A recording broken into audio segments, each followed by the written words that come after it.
It's time for this week's episode of Brandon Sports Talk, featuring in-depth interviews from those who are trending in the world of athletics. And now, here's the host of Brandon Sports Talk, Brandon Pate.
Welcome back to Brandon Sports Talk. In today's episode, I have the privilege to interview the Sewanee Tigers assistant swimming and diving coach, Coach Paisley Simmons. How are you doing today? I'm good. How are you? I'm doing good. Can you talk about how you knew that you wanted to get started in coaching in college swimming and diving? Yeah, so actually, I didn't know originally that I wanted to get started in coaching. I was looking my senior year, I was looking into medical school, and then it was COVID and just things got rough. And I was like, well, I want to come back and help the team with diving in some aspect. And then I got a call like 2 weeks after graduation of like, hey, the assistant coach resigned. Here's what I'm thinking. And I was like, whoa, I was not thinking about coming back and coaching full time. And then it all just kind of worked out because I'd been coaching diving for a while in like the summer. So it was just kind of like a natural progression, but definitely didn't see myself coaching at this level from the beginning. Of course, what was that like getting to compete as a collegiate swimmer?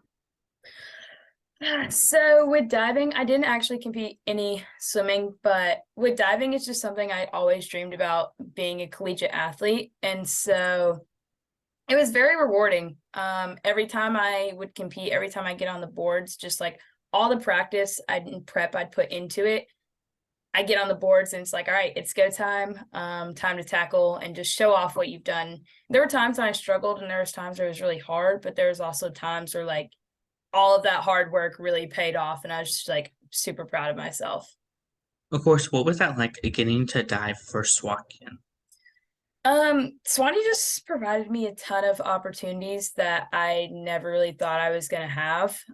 Just the ability to be a collegiate diver for one, and then practicing, getting close to the swimmers, my practice schedule around my class schedule so I could also focus on academics. It was just really overall well-rounding. Made me feel like I had community and purpose and just kind of kept me grounded in my day-to-day activities. So it was a pretty awesome experience. What was that experience like getting to put on that uniform, that swim uniform, and get to represent the Swanees? Yeah, so we get new uniforms or like suits, I guess, every year. And it's just so exciting when we get our bag of gear and our new suits. And first time you put on your new suit, it's awesome. And I didn't really practice in my competition suits much. So when I put on my competition suit, it was really go time. And it was just, I'm here representing my school. I'm here doing what I love and enjoying every moment. I'm part of a team. And so putting on my Sewanee suit or putting on my earrings or my tiger attire for the day just really felt like I was part of a community and it was a lot of fun. I enjoyed every part of it. Of course, while representing them, what were some of your biggest accomplishments? Yeah, so I had a lot of accomplishments. I was a four-time NCAA regional qualifier for diving.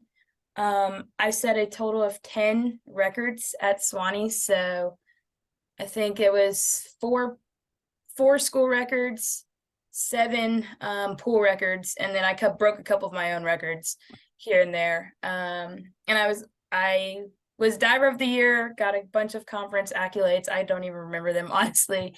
And then I was also the first Sewanee female All-American diver in school history. So that was pretty awesome. Of course, what was that experience like getting to set records and break your own records and stuff?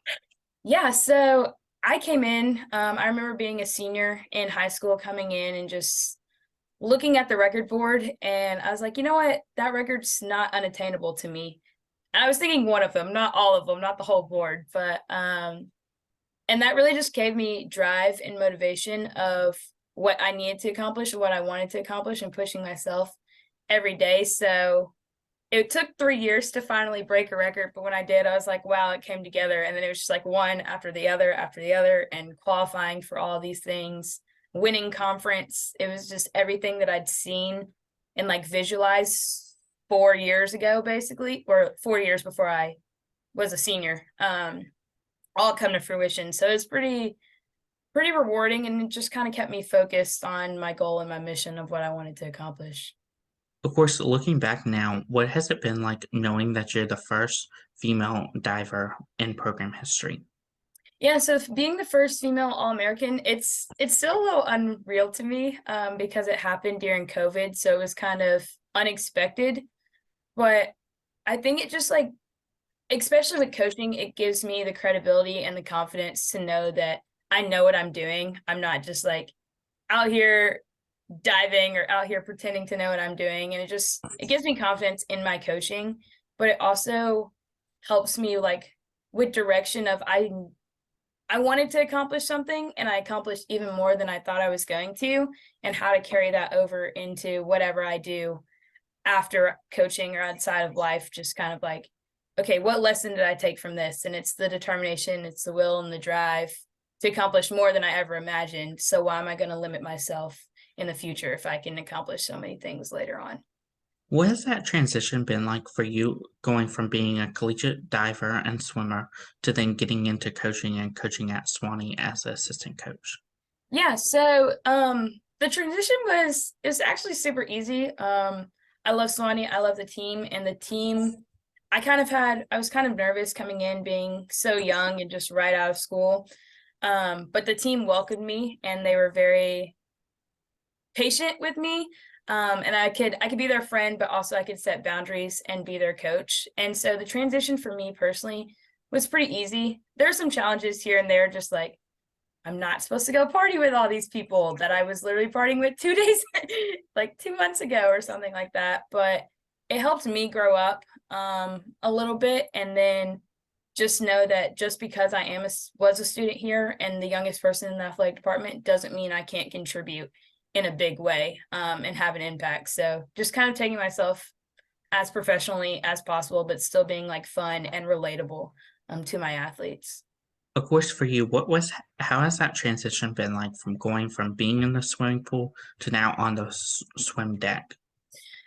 Again, it's all been a super smooth transition. For swimming though, I didn't really know much about the sport of swimming. Just as I was an athlete, I would always go and cheer on the swimmers, but I didn't really know what was going on. So that side of coaching has been interesting for me, because just trying to understand a new sport that I didn't really have much knowledge about. So that was really hard first year, but this year I can give like feedback, see things that are going right and wrong on the pool deck, which is a lot more helpful than before. And then with diving, I've always been on the sidelines cheering on my teammates and like coaching them from the side since I was little, and even before that in other sports. So that just kind of natural transition to me kind of doing exactly what I was doing as an athlete. As a coach, what has it been like obviously seeing those young swimmers get to put on that same swimsuit that you put on as a collegiate athlete? It's so rewarding. It's like, especially with the freshmen coming in, they're excited about their college journey and they chose Sewanee for a reason. And it's just getting there and seeing all the hopes and dreams, or someone getting the love of the sport back, or someone not realizing their full potential and getting here and like, wow, this is going to be something special. That's really special for me. And I know, like, because I've gone through the whole process here specifically, I know how they're feeling. And I'm so excited to just like continue to check on them as years go by and just see how Sewanee has made them the best person that they can be. Now, as a coach, what has it been like obviously seeing those young swimmers set and break those records that you set and broke as an athlete? It's just as exciting and it's just as rewarding as if I was doing it by myself. And I love that the team comes behind individuals, or if it's a relay team, like it's not just the relay team, like the whole team is excited about the records being broken and the personal best swims and the highest scoring dives. Everyone's cheering for everyone. So it's a very exciting community dynamic. And it's awesome to see like those who do break records or are swimming faster or diving better, just to grow confidence in themselves, and continue that. It's not like, oh, they broke a record and then they kind of crash and like fall apart. It's they broke a record and it's like, okay, what can I do next? How can I continue to improve? I'm not done yet. And that's been really exciting to watch. What does a typical swim meet look like for you now as a coach versus when you were a swimmer? More stressful, more stressful for sure. I have to be here a lot earlier for coaching, get things ready, running like warm-ups for the swimmers, especially with home meets, making sure the pool is set up and all the officials are here and things like that. Versus with a diver, when I was a diver, I just showed up, had like my pregame music going, just dancing around the pool deck. So now it's like I can only dance and listen to music like 5 minutes before everything's supposed to start because I've been running around just getting things together. But it's typically our typical meets are kind of in the morning and last a couple hours. And depending on the format of the meet will depend on if we'll do diving before, if we'll break for diving and do diving in between swimming or do diving after swimming. So it's kind of each meet brings its own unique differences, but it's definitely more stressful than it is when I was an athlete. Who are some of the teams that you compete against in your conference? Yeah, so our conference, we have, we compete against Center College, Rhodes College, Birmingham Southern College, Millsaps College. I'm gonna forget. Oglethorpe does not have a swim team, but they are in our conference. Obviously, Sewanee and Berry College. So those are the ones in our conference that we compete against. What is that like, obviously, getting to compete against Berry College, going away to compete them at their facility versus competing in them at your home facility? Yeah, so traveling is always a fun time for our team, just like getting on the bus, enjoying that time together. But it's definitely different because the team is just as energetic at away meets at like Berry, but it's something about being at home that it's really special. Also, our pool is bigger than Berry's as well, so it's just kind of have more space to spread out versus feeling like we're all kind of on top of each other, like in the water. But another thing about away trips is for Berry specifically, but really just in general, the diving portion kind of changes because they don't have a 3-meter diving board. And so the format of diving changes a little bit where we would compete 5 dives and then have a break and then compete 6 dives. Where at home, we would compete on both boards and either do 6 and 6 dives or compete 11 dives on one board or the other, which is kind of different. So it gives the divers a little bit more experience competing in different ways and forming their diving lineup differently. But as a whole, it's all still fun experience. What is that home game atmosphere like for your swim meets? The home game atmosphere. So it's really interesting because we have like a bunch of community members come in and they'll do our timing systems for us. So they'll do like the backup buttons, backup timing, things like that. And so it's cool to have a bunch of different people on the pool deck that normally wouldn't be there. And then we have faculty, staff, parents, students, they all come and they sit up in the balcony and watch, and they're cheering for us. And it's just really fun. And it's awesome to know like this is our pool. We can do what we want to do. We can swim our best. And it's so much better to swim and dive your best at your home pool than it is to swim and dive your best somewhere else. Can you talk about, of course, the culture that you've helped to build for the program?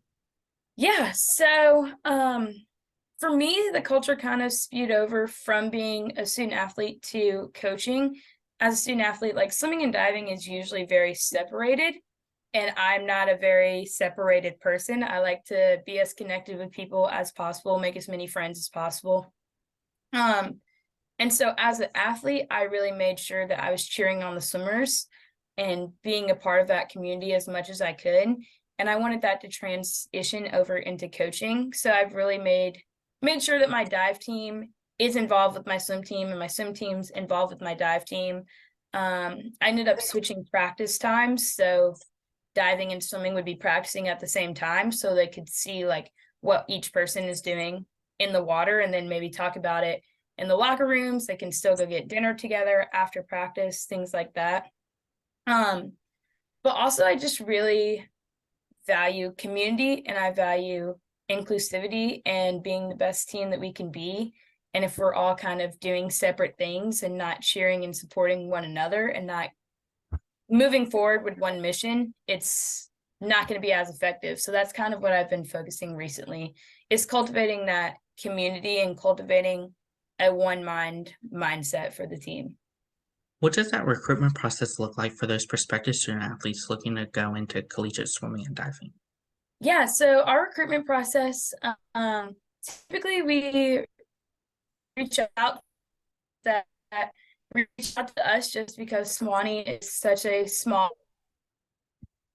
process. You're probably definitely interested, but there are times where we'll reach out to other swimmers and divers, cold call, just like, hey, we're Sewanee. Here's a little bit of information about our program. And then for there, we just keep up communication. We'll set up a phone call early on in the process and then keep up communication by email. Once they get on campus, what we do on campus, we'll have lunch with current students, we'll meet with professors, take a tour of it. So really just kind of give them the full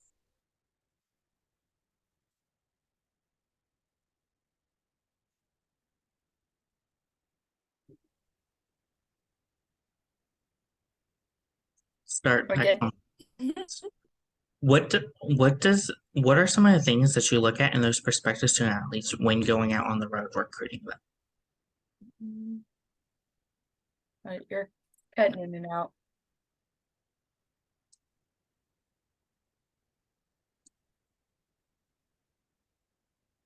Can you hear me? Right. What are some of the Yes, things I think that we're you good now. look at in those prospective student athletes when going out on the road recruiting them? Yeah, so a lot of things we look at for swimming, it's really just comes down to their times, and it comes down to like what they've swam recently and what events they swim. For diving, it's a lot more of seeing what skills they have because diving scoring can be skewed sometimes. So just because you're scoring high doesn't mean you're necessarily doing the dives that you need to be doing to compete at this level. And just because you're scoring low doesn't mean that your dives aren't like have the DD degree of difficulty for the dives that you need to compete. So diving, it's a little bit different. You just have to watch the divers and kind of get a feel for what they're doing. And for diving, you can see a lot more areas of growth than with swimming. You kind of just base it off of times. And if you're watching their races, like how did they start the race? How did they finish the race? How was their attitude on and off the pool deck before and after their race?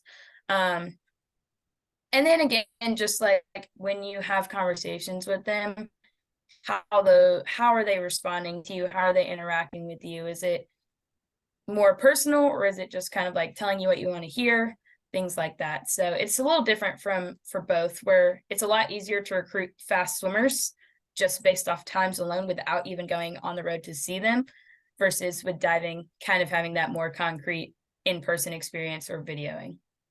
What does that official visit look like for those prospective student athletes coming to Sewanee?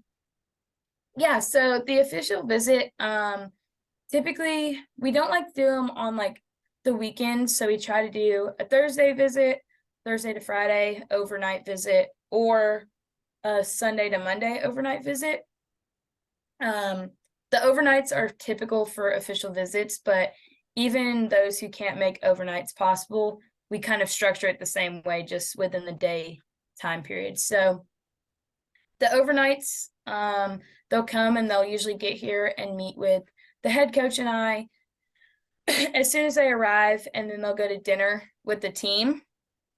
And then after that, they'll have a student athlete host, and they kind of hang out with more members of the team, get to know that current host.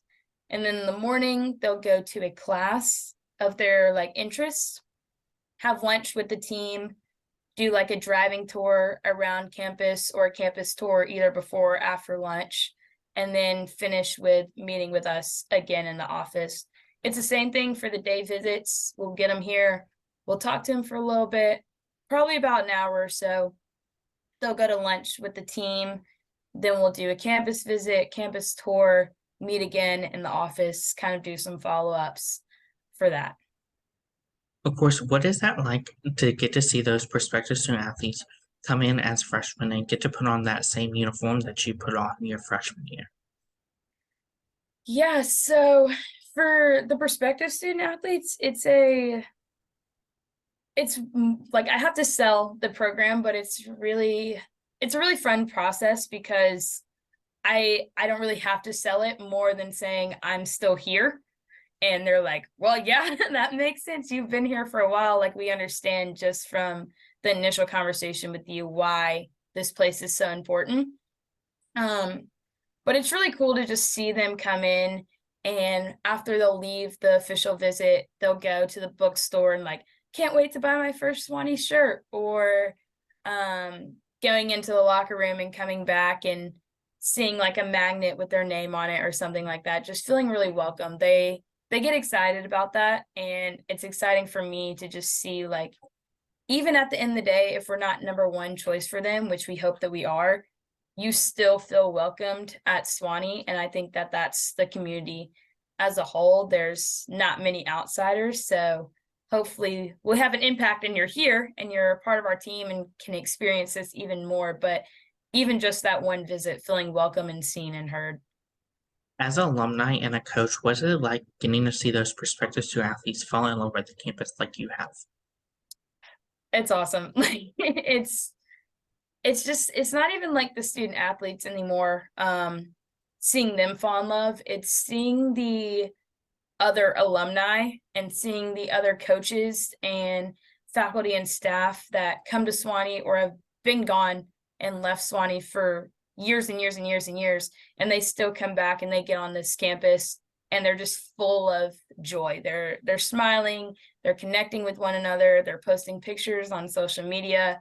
So it's more for me of like the people that have been at Sewanee and come back and they still have that joy than it is for the prospective student athletes, because it's just really cool. Like, you expect someone coming in to love it. You don't necessarily expect someone leaving to love it 10, 15, 30 years later. And so that's really cool experience, that there's still people coming in that are excited, and there's people that are leaving that want to give back and just love the campus. Of course, for you, what is that going to feel like to see those swimmers put on that jersey for the first time as freshmen and the last time as seniors? It's bittersweet. Because coming in as freshmen, you hope that they stay with it. You hope that at some point swimming and diving will be the glue for 4 years, even though that might not always be the case for everyone. So coming to their senior year, it's really awesome because you see all the work that they've put in over the years. You've seen them go from just getting here, not really sure what's going on, to being captains on the team and keeping up traditions, and then they graduate, and that's a bittersweet moment. But you know that it's pretty awesome to see just how long of the journey they have stuck with something and the impact that it has had on their lives. What are some of your future plans for the Sewanee program moving forward? Yeah, so I think one of my future plans is really just continuing to cultivate that culture that I was kind of talking about in terms of being one-mindedness, whether that's making adjustments to practice schedules, whether that's making adjustments to how we interact with one another, adding more activities outside of the pool into our daily routine, just kind of building that camaraderie with the team and just that positive culture. And then with recruiting, it's just continuing to get better and better with recruiting and bringing in more and more quality student athletes year after year. Of course, as a swimming coach, what is it like seeing those players go on and achieve great things, whether it's going into the corporate world or going into professional swimming, representing a national team?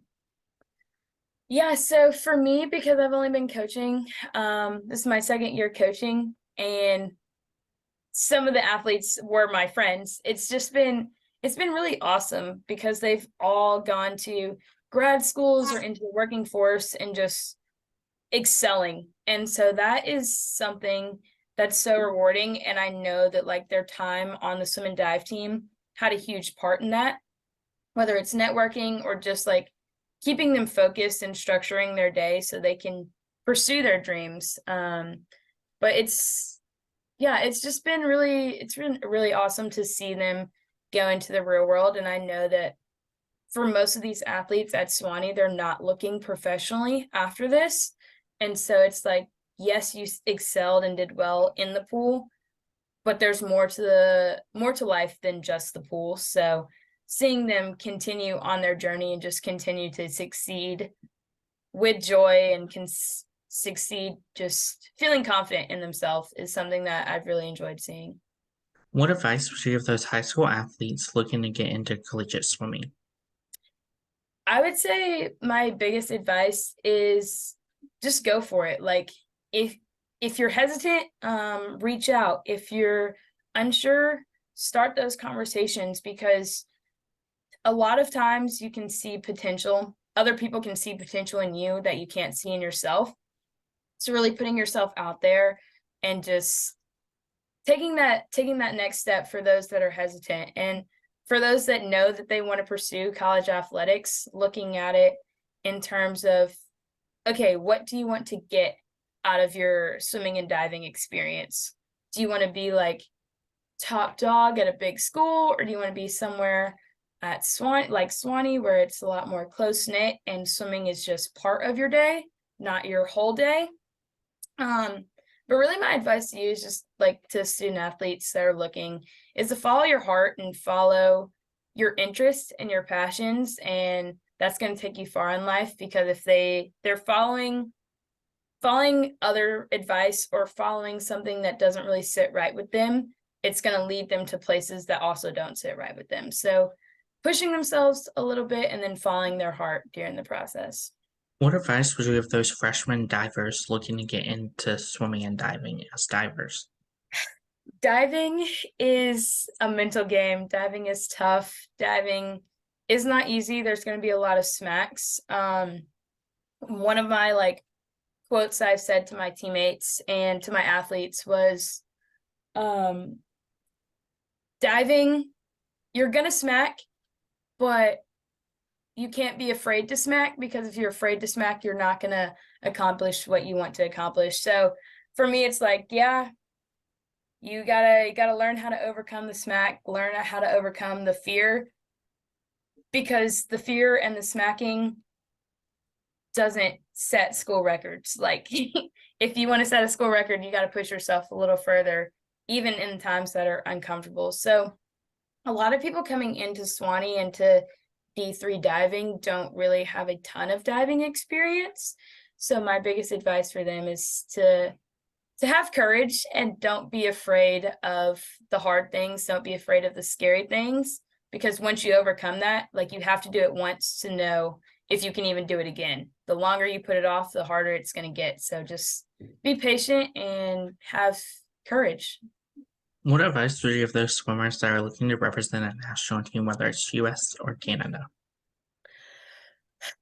I think the same thing kind of applies. Like I said, I don't have much experience with athletes on that level, but my biggest advice for those athletes competing on the national level is continue doing what you're doing and remember why you're doing it. Why do you want to compete at this national level? How does it feel to compete at this national level? What work have you put in that's led you here? And then while you're there, don't forget where you've came from, and don't forget all of those who have supported you in this journey. And then go out there and be the best that you can be. And at the end of the day, hopefully it works out in all of its glory. What advice would you give those people that are looking to coach at their alma mater like you have? That's my best advice, actually. If you get an opportunity to stay at somewhere that you love and have an impact on a program that had an impact on you, 100% take it in some capacity. It doesn't always work out like that, but if there is some opportunity to stay connected with the place that made you who you are, I say go for it. What advice would you give those future collegiate athletes that are looking to get into college coaching, whether it's assistant coaches or one day becoming a head coach? Yeah, so like I said, for me, I wasn't expecting to get into coaching. I'm glad I did.